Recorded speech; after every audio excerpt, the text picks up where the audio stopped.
प्रणाम दोस्तों। डिबरी से इन्वर्टर तक का सफ़र, पढ़ाई लिखाई में जो सुविधाओं का विकास हुआ है, आज हम लोग उस पर बात करेंगे। और आज जो हमारी बातचीत होगी वो प्रेमचंद के स्टाइल में होगी। जैसे प्रेमचंद वर्णन करते थे गांव का, देहात का, उसी तरह से आज मैं आप लोग को बताऊंगा किस तरह से 1978 से मैंने पढ़ाई लिखाई शुरू की थी। उस समय किस तरह से हम लोग पढ़ाई शुरू करते थे, टीवी से लेकर के आज ये देखिए, ये लाइट लगा हुआ है। इन्वर्टर ही नहीं है बल्कि सामने रिंग लाइट भी लगा हुआ है।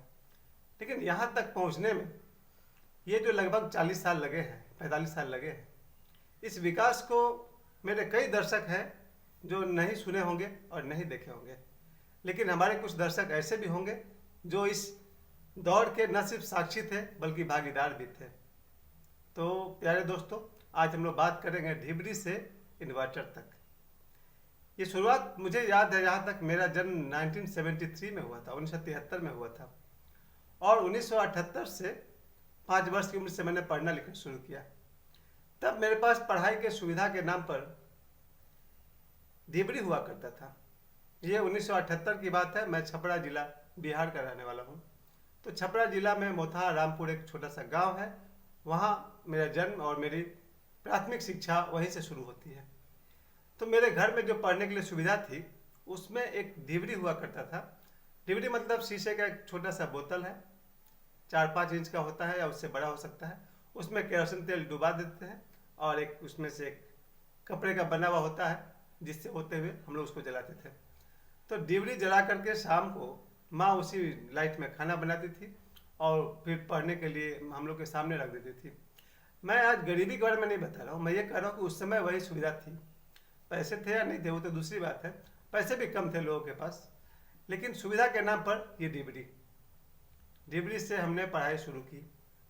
और सबसे खुशी की बात ये थी कि मेरे गांव में जितने भी मेरे उम्र के लड़के थे सभी अपने अपने घर में डिबरी में पढ़ा करते थे। रात को शाम को 6 बजे बजे डिबरी जला दिया जाता था और 9 बजे के आसपास खाना खाने के बाद डिबरी बुझा दिया जाता था। तो ये था पढ़ाई की सुविधा के लिए। और डिबरी के लाइट में जो कुछ भी दिखाई पड़ता था उसके साथ साथ जो उसका धुआं निकलता है वो हम लोग के नाक में जरूर जाता होगा।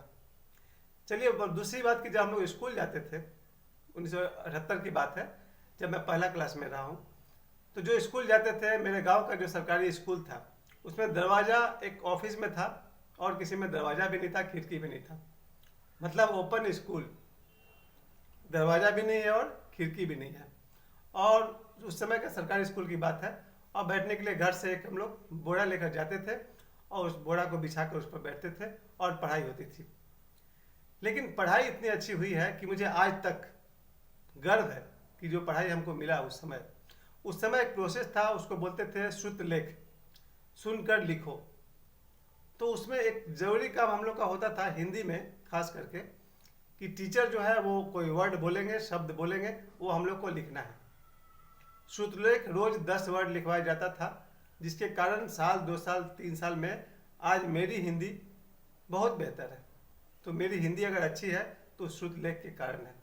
इसलिए मैं सभी दोस्तों से ये विनती करना चाहता हूँ कि जो कोई भी टीचर है या ट्यूटर है या गार्जियन है, अपने बच्चे को रोज 10-20 वर्ड्स बोलिए, वो लिखेंगे। पहले पढ़ने के लिए दीजिए, फिर बाद में उन्हें लिखने के लिए कहिए। इससे उनका स्पेलिंग करेक्ट हो जाएगा। मेरे ज़माने में तो सिर्फ हिंदी था और हम तो जब क्लास 6 में गए तब पहली बार इंग्लिश पढ़े, this is Mohan, this is Ram, that is table. तो दिस और दैट हम लोग क्लास 6 में पढ़ना शुरू किया। लेकिन आज समय इतना अच्छा है या सभी छोटे छोटे बच्चे नर्सरी LKG वाले हमसे ज़्यादा जानते थे उस समय के तुलना में। तो ये तो शुरुआत हुई डिबरी से। और उसके बाद जब हम लोग वहाँ से फिर कतरास पहुँचे हैं।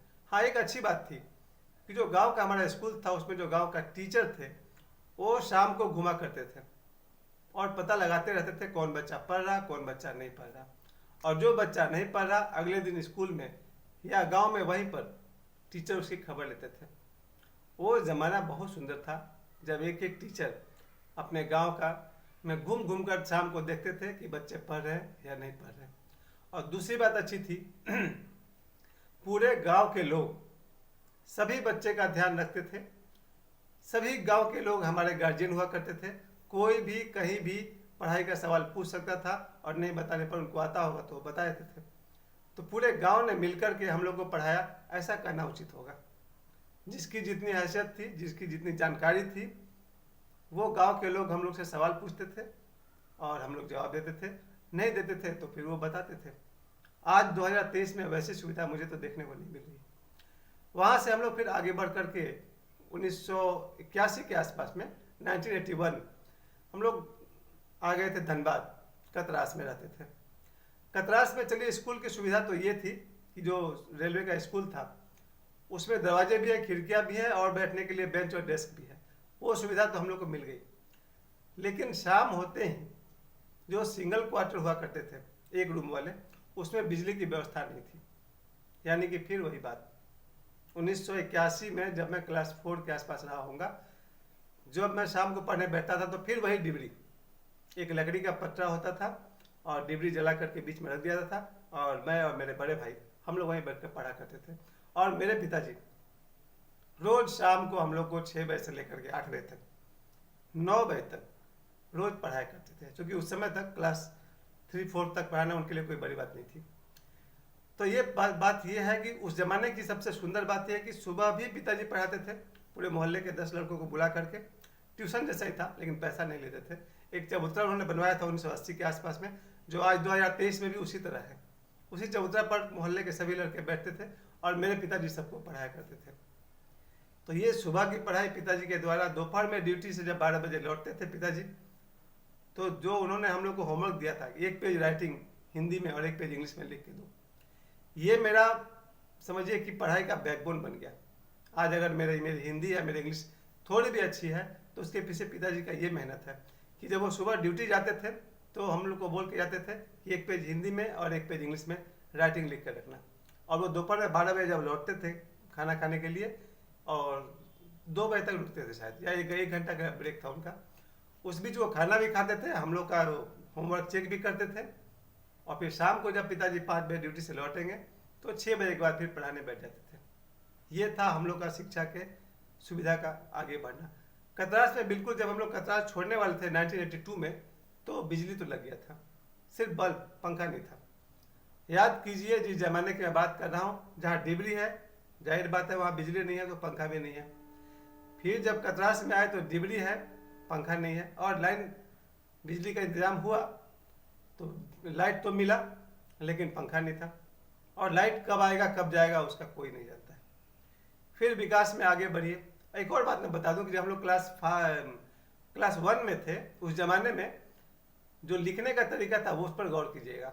सरकंडे का एक पेन बनाना पड़ता था। सरकंडा एक पतला सा स्टिक होता है, उसको ब्लेड से काट करके नुकीला करना पड़ता था और दवात मिलता था, इंक पॉट, बहुत महंगा नहीं था, इंक पॉट से हमको इंक मिलता था, उसमें डुबाना है और फिर लिखना है।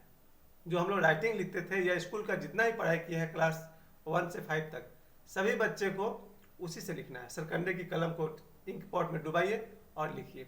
आज बच्चे जब पढ़ते हैं नर्सरी में 10 है दवात या फिर आई फॉर इंक पॉट, वो समझ नहीं पाते कि क्या है। अब तो उन लोगों को देखने को मिलता भी नहीं है इंक पॉट, लेकिन हम लोग को दवात लेकर के ही जाना है और दिन भर उससे पढ़ाई करनी है। परीक्षा भी देते थे उसी से देते थे। तो पहली बात मैंने आप लोगों को डिबरी के बारे में बताया। और ये लिखने के लिए जो सरकंडे की कलम होती थी उससे लिखते रहना, बार बार फिर छील के उसको नुकीला कीजिए, फिर उसको इंक में डुबा कर लिखिए। परीक्षा भी उसी से देना है, परीक्षा भी उसी से देना। अगर थोड़ा सा गड़बड़ा गया तो इंक फैल जाएगा उस पर, या अगर इंक पॉट गिर गया पेज पर तो पूरा पेज गया। चलिए, तो उस समय की बात है जो आजकल हम लोग सोच भी नहीं सकते हैं। और हमारे कुछ साथी जो मेरी उम्र के आसपास है, 50 के आसपास है, उन्होंने तो इस दौर को न सिर्फ देखा होगा बल्कि उससे गुजरे भी होंगे। फिर हम लोग पहुंचते हैं यहाँ, जब हम लोग धनबाद आ गए पाथरडी में। पाथरडी में आने के बाद चलिए क्वार्टर तो मिल गया, क्वार्टर में बिजली भी था, पंखा भी था, लेकिन लाइन कब आएगा और कब जाएगा कोई भी नहीं जानता है।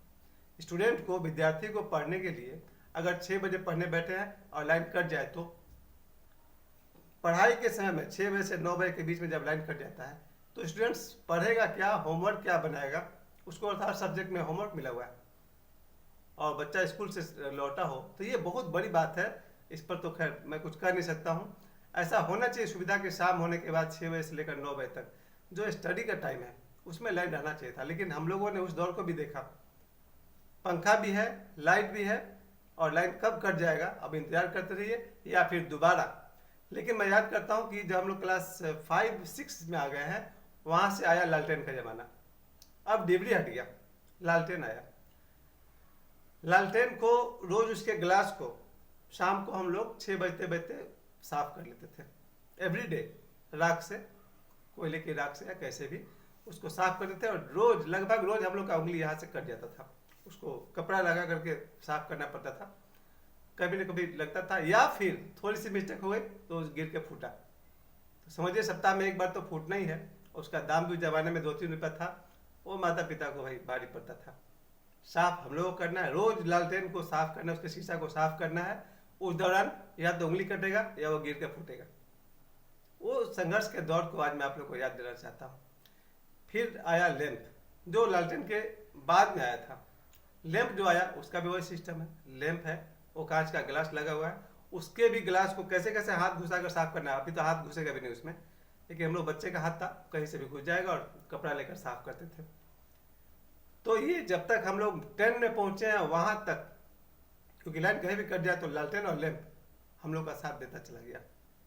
अब आइए सीधे, जब हम लोग ये नए घर में आ गए, या हमारी पढ़ाई लिखाई पूरी हो गई, हमारे बच्चों का दौर आ गया।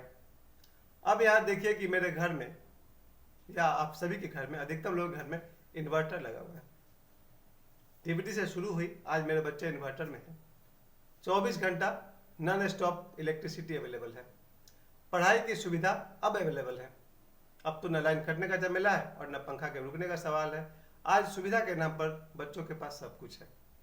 और इन दिनों एग्जाम चल रहे हैं, फाइनल एग्जाम चल रहे हैं। अब मैं आपसे ये जरूर कहना चाहता हूँ कि आज के जो स्टूडेंट हैं, हो सकता है बहुत सारे मित्र हैं, बहुत सारे बच्चे हैं जिनके पास ये सब सुविधा न हो, उनके लिए मैं हार्दिक रूप से दुखी हूँ। और लेकिन अधिकांश के पास जो ये सुविधा पहुँच गया है कि आज आपके पास सब कुछ है, तो पढ़ाई को भी आगे बढ़ाइए। मेरा सारे विद्यार्थियों से मेरा अनुरोध है कि आप लोग के पास पहले से ज़्यादा सुविधा है। हम लोग कॉपी मंगाने के लिए भी एक आता था, एक उसको बोलते थे जिस्ता। एक जिस्ता में 24 ताव यानी 24 पन्ना होते थे, उसको मिला करके सिलाई करके तब हम लोग कॉपी बनाते थे हर सब्जेक्ट के लिए। वो जिस्ता और ताव वही समझ सकते हैं जो 1980 के आसपास के आदमी हैं। तो कॉपी भी खरीद करके ला करके अपने से बना करके हम लोग पढ़ाई करते थे। किताब, बचपन में मैंने जितनी किताब खरीदी, जैसे ही एग्जाम खत्म होता था हम लोग बस अपने से सीनियर्स के कांटेक्ट में जाते थे और उनका सेकेंड हैंड बुक खरीदते थे, उनके सारे किताब खरीदते थे और आधी दाम में खरीदते थे। तो मुझे लगता है उस जमाने में 5 रुपया से 10 रुपया तक में सारे किताब हो जाते थे। 10 से 15 रुपया भी हो सकता है ज़्यादा ज़्यादा, लेकिन आज अगर नर्सरी का एक बुक खरीदना चाहिए तो 100-150 रुपया दाम है। चलिए वो अलग बात है। तो हम लोगों को किताब जो मिला उस समय के अनुसार सेकेंड हैंड बुक खरीदना है, कॉपी अपने से खरीद करके जिस्ता खरीद के उसको सिलाई करना है, डिबरी में पढ़ना है। आज 2023 में जितने भी विद्यार्थी हैं, ये अधिकांश तो इतने भाग्यशाली हैं कि आज आपके पास महंगे महंगे किताब भी है, महंगे महंगे कॉपी है, ये सुविधा है, इन्वर्टर है, लाइट है। अब और क्या चाहिए? अब यही चाहिए कि आप अपने समय को पढ़ाई में लगाइए। इन दिनों मैं फाइनल एग्जाम्स वो अपने आंखों के सामने देख रहा हूँ। जो बच्चे भी पढ़ाई पर ध्यान नहीं दे रहे हैं, उस पर मुझे क्या कहना है, आप खुद ही समझिए कैसा होना चाहिए। और आज जो बात करने के लिए मैंने बातें उठाई थी, उसमें मैं अंतिम बात एक और जोड़ दूं कि आज अधिकांश बच्चों के पास मोबाइल भी है। इधर पूछिए और अगला सेकंड में आंसर आपके सामने। कोई भी क्वेश्चन रखिए, उसका आंसर आपको मिल जा रहा है। वर्ड्स है तो मीनिंग मिल जा रहा है। जरा हमारा युग याद करिए, न मोबाइल था, टीवी भी नहीं था। हमारे ज़माने में जो संघर्ष करके हम लोगों ने पढ़ाई किया, आज आपके पास मोबाइल है। तो मैं यही आशा कर सकता हूँ कि आज हर स्टूडेंट अपने आप को अगर समय दे, तो मेरा अपना देखा हुआ है कि मेरे कई स्टूडेंट कई मामलों में मुझसे भी आगे बढ़ करके, आज का स्टूडेंट अगर चाहे तो कई मामलों में, नॉलेज के मामले में अपने टीचर से आगे निकल सकता है। यही मेरा संदेश है सभी स्टूडेंट्स को। आज आपके पास मोबाइल है, आप कोई भी प्रश्न पूछिए, उसका उत्तर लीजिए, उसको तैयार करिए। तो प्यारे दोस्तों, आज मैंने प्रेमचंद के स्टाइल में आपको डिबरी से शुरू करके इन्वर्टर तक शुरू किया। और जब मैं ये मोबाइल से ये वीडियो बना रहा हूँ तो ये सामने रिंग लाइट लगा हुआ है। इतनी सारी सुविधाएं हों, शिक्षा हमारा आगे बढ़े, यही हमारी शुभकामना। मुझे लग रहा है आज मैंने कोई भी पॉइंट को हमने छोड़ा नहीं है। अगर मेरा वीडियो आपको अच्छा लगा हो तो कृपया इसे लाइक करिए, मेरे चैनल को सब्सक्राइब करिए और मेरे पिछले वीडियोज़ को ज़रूर देख लीजिए। और आज मैंने आप लोगों को डिग्री से लेकर के इन्वर्टर तक का सफ़र कराया। सारे विद्यार्थियों, आप सभी से मेरा ये रिक्वेस्ट है, हम लोग बहुत कठिनाई से पढ़े लिखे हैं, आपके पास बहुत सुविधा है, आगे बढ़िए और अपने देश को, इस दुनिया को बहुत कुछ दीजिए।